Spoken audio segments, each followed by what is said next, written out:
बातमीचा अर्थ आहे भरोसा आणि तुमच्या भरोसा आहे आमची जिम्मेदारी। आपण पाहत आहात NCN। नमस्कार मित्रांनो, आज आपण पाहणार आहोत एक महत्त्वाची बातमी। रावणगाव मुखेड येथील धरणग्रस्त नागरिकांची मंत्रालय मुंबईकडे सुरू असलेली पायी यात्रा। रावणगाव तालुका मुखेड येथील लेंडी प्रकल्पातील धरणग्रस्तांनी आपल्या न्याय्य मागण्यांसाठी लढा उभारला आहे। 31 ऑक्टोबर 2025 रोजी सुरू झालेली ही पायी यात्रा आज 7व्या दिवशी दाखल झाली असून सध्या ही यात्रा मुरुड ते येडशी या मार्गावर सुरू आहे। कडक उन्हाचा तडाखा सहन करत 12 गावांतील धरणग्रस्त नागरिकांचे प्रश्न आणि वेदना घेऊन हे सर्वजण पायी चालत मंत्रालय मुंबईकडे मार्गक्रमण करत आहेत। या यात्रेत जैनुद्दीन पटेल यांच्यासह इतर 8 जणांचा समावेश असून हे सर्वजण शासनाकडे आपली मागणी पोहोचवण्यासाठी कटिबद्ध आहेत। त्यांची मागणी एकच, आम्हाला न्याय द्या, आमचे हक्काचे मावेजे द्या। स्थानिक नागरिक आणि सामाजिक कार्यकर्त्यांकडून या यात्रेला मोठा प्रतिसाद मिळत आहे। लोकांमध्ये या धरणग्रस्तांच्या संघर्षाबद्दल सहानुभूती आणि रोष दोन्ही दिसून येत आहेत।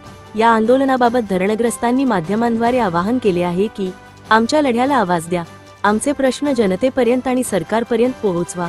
मित्रांनो, धरणग्रस्तांचा हा संघर्ष फक्त भरपाईसाठी नाही तर न्याय आणि हक्कासाठी आहे। NCN न्यूज TV या आंदोलनावर सातत्याने लक्ष ठेवून आहे। तुम्हीही हा व्हिडिओ नक्की शेअर करा जेणेकरून हा आवाज मंत्रालयापर्यंत पोहोचेल। नमस्कार, मी जैनुद्दीन पटेल रावणगावकर आणि माझ्यासोबत रावणगावचे एक 8 लोक आम्ही याच्यासाठी चाललो होतो रावणगाव ते मंत्रालयपर्यंत की आमच्या लेंडी धरणग्रस्तांचे जे प्रश्न आहेत 12 गावांचे जिव्हाळ्याचे प्रश्न घेऊन आम्ही मंत्रालयापर्यंत जात आहोत। आणि 31 तारखेला आम्ही रावणगाव ते मुखेड येथून निघालेले आहोत। 31 तारखेपासून आज 7वा दिवस आहे आणि मुरुड आणि येडशी या मार्गावर आम्ही या उन्हातानामध्ये जात आहोत। प्रशासन याची काही दखल घेत नाही आणि आमचं जे देय आहे शासनाकडून लेंडी धरणग्रस्तांचे ते शासन देत नाही।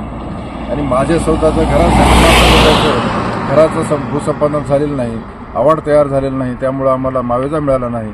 मावेजा मिळाला नसून सुद्धा शासनाने आमचे घरं पूर्ण पाणीसाठा जमा करून लेंडी धरणामध्ये ते पूर्ण साफ केलेलं आहे। दोन्ही गावं हसनाळा आणि रावणगाव हे भुईसपाट झालेले आहेत आणि हसनाळा एक 5 माणसं मृत्यू झालेले आहेत आणि शेकडो जनावरे असे वाहून गेलेले आहेत। त्यामुळे शासनाला आम्हाला एवढीच विनंती आहे आपल्या चॅनलमार्फत की आम्हाला आमच्या घराचा मावेजासह नुकसान भरपाई देण्यात यावी। आजपर्यंत आमच्या ह्याचे तलाठी आणि ग्रामसेवकाकडून कोणत्याही प्रकारचं आमचं ह्याचं हे करण्यात आलेलं नाही, सर्व करण्यात आलेलं नाही। म्हणून अजूनही सुद्धा आम्हाला त्याचं काही नुकसान भरपाई मिळालं नाही।